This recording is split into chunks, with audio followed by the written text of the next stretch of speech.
Trapped by Lust, a novel of spiritual warfare and redemption. Words from the author. Trapped by Lust was written with prayer, honesty, and deep reverence for the transforming power of God's grace. The story does not glorify temptation, desire, or acts of darkness. It was written to expose how easily longing can disguise itself as comfort, and how quietly spiritual deception can enter when we are wounded, lonely, or searching for meaning. Like Mia, many of us have mistaken intensity for intimacy, or desire for love, only to discover that what feels powerful can sometimes lead us away from truth. At its heart, this novel is a testimony, not of perfection, but of deliverance.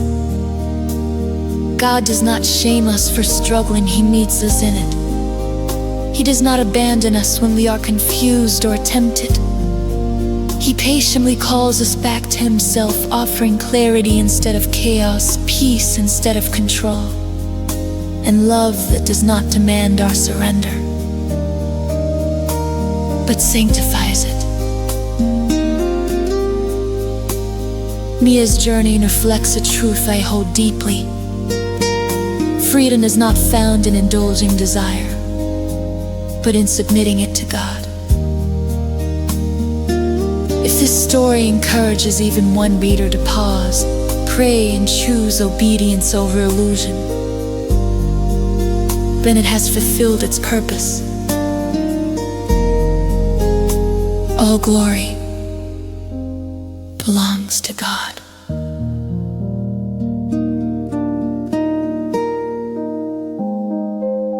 Ava Gay Christie.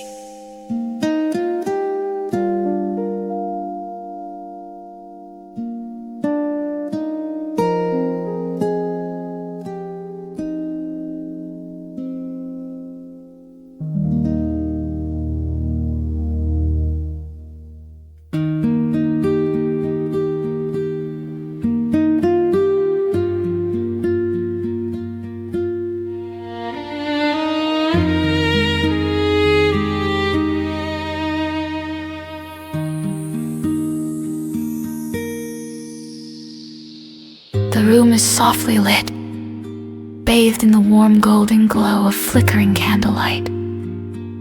Dozens of candles, tall and slender, short and round, are scattered throughout the space, along windowsills, across shelves, and at the center of a small wooden table set for two.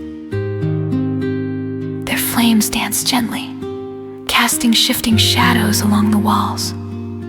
The faint scent of roses and vanilla lingers in the air, carried by a barely there breeze drifting through sheer white curtains at the open balcony doors beyond them. The moonlit sea stretches across the skyline, silent, intimate, endless.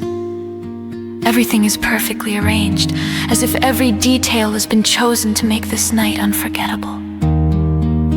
Mia Cullen stands barefoot in the center of the room, her heart fluttering with a familiarity she cannot explain. I've been here before. The certainty unsettles her. Mia. Her name is spoken softly. He stands a few steps away, half-shadowed. She cannot clearly see his face, only the feeling of him, familiar, comforting, dangerous. You came back, he says. I didn't mean to, she replies, though she isn't sure that's true. He steps closer, the candle flames tremble. What do you want, she asks. For you to choose. The word echoes. The room seems to lean toward them, warmth pools low in her body, confusion tangles with longing. Lord. The thought barely forms, the moment fractures. Mia jerks awake. Moonlight spills across her ordinary bedroom. No candles, no music, only the sound of her own breathing. Her heart pounds, a hollow ache lingers. What is happening to me? she whispered. Mia does not sleep again. By morning, the dream is faded, but its imprint remains. At the cafe where she works, routine steadies her coffee. Her phone buzzes. An email, unknown sender. No subject. No message. Only a timestamp matching the exact moment she woke. Her stomach tightens. Later, Adrian, a steady regular, studies her carefully. "You look like someone who didn't rest," he says gently. "Just dreams," she replies. "Those can be worse." That night, she kneels beside her bed. "God, if you still listen, something isn't right." Sleep comes slowly. "Mia," the voice says in the darkness, "you're learning to resist." She wakes knowing something has shifted. Another message arrives. "You felt it too." Her reply is immediate. "Who is this?" "Someone you invited." "I didn't invite anyone," she whispers. "You can ask me to leave, but you haven't." Her gaze drifts to the silver cross hanging near the doorway. "God, if this isn't from you, show me." That night, in the dream, she stands her ground. "I didn't invite you." "You're afraid," he says. "Yes. That doesn't mean you don't want this. It means I don't trust you." For the first time, irritation flashes across his expression. She wakes with resolve. She sees him across the street in daylight, not shadowed, watching, not a dream. "I think he's real," she tells Adrian. "Whatever this is." Adrian replies quietly, "You don't face it alone." That night, she opens her Bible. For God has not given us a spirit of fear, but of power, love, and a sound mind. The dream comes darker. "You saw me," he says. "Yes. You're crossing a line. So are you." "I belong to God," she declares. He recoils.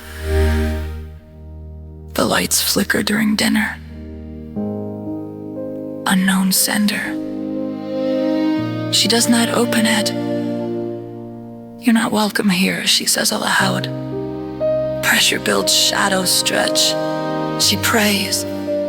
"God, I trust you more than I trust my fear." The atmosphere shifts. In the dream, the illusion thins. "You're choosing uncertainty over desire," he warns. "I'm choosing truth." The space fractures. He confronts her on the street. "You feel this in your body," he says. "You don't get to speak to me like that. Faith doesn't make you untouchable." "No," she answers steadily, "but it tells me what not to trust." That night she dreams of an open field, bright, unobscured. She wakes in tears of release. The voice returns, gentler. "I'm here to give you peace." "It's not yours to give," she says. "You're tired of fighting. You make everything about what I feel," she replies. "God asked me to trust him." The illusion sharpens, almost beautiful. "I never asked you to abandon faith," he says softly. "You asked me to replace it."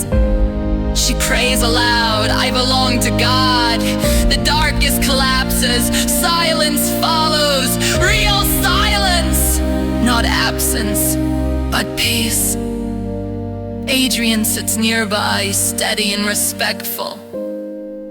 "I care about you," he tells her. "But I won't be part of anything that pulls you away from God." She smiles. "I don't need intensity anymore," she says. "I need peace." They pray side by side. Mia stands on her balcony before dawn. No whispers, No shadows, only quiet certainty. Thank you, she prays, for saving me without breaking me. Adrian joins her for a morning walk. I thought desire was love, she says.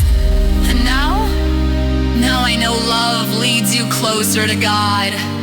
She closes her fingers around the cross, not for defense, but belonging. She is not trapped by lust.